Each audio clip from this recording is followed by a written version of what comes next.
bố là ô lê lê rồi. Riêng đã đốt lửa trại là phải bỏ hết quần áo dài ra. Như kiểu thổ, như kiểu thổ dân đấy. Ừ. Kiểu dạng ai không có khố thì mà còn ngắn được. Cháy nhanh hơn. Cái vụ ấy là về đấy. Ok, phải alo, có phải làm thì cứ phải qua. Rồi, em đấy, chuyển khẩu. Em có đi không? Em có đi không? Em có đi không? Ở chân, anh em đừng có về quê anh không? Chuyển quê là đang bây giờ là quê cha là quê em. I'm fire! I'm fire!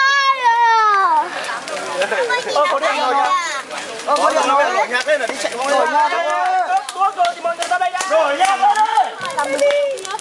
Mà chưa nhạc. Các con lửa của em đang bay.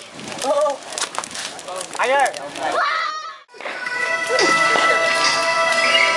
Có gì không?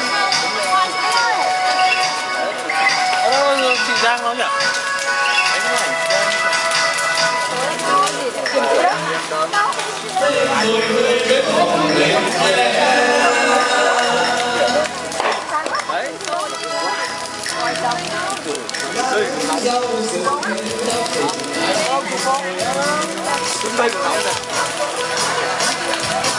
Ai mà ngay đúng đó nó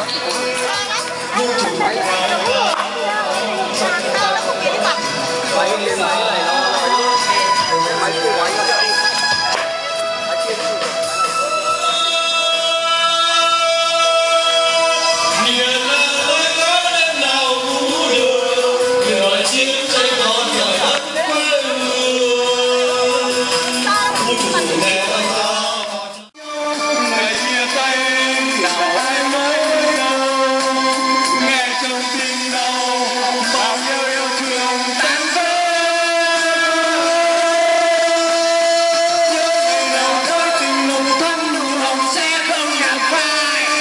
trong trái tim mình như một người đưa nụ cười xa thật rồi ấm như vòng tay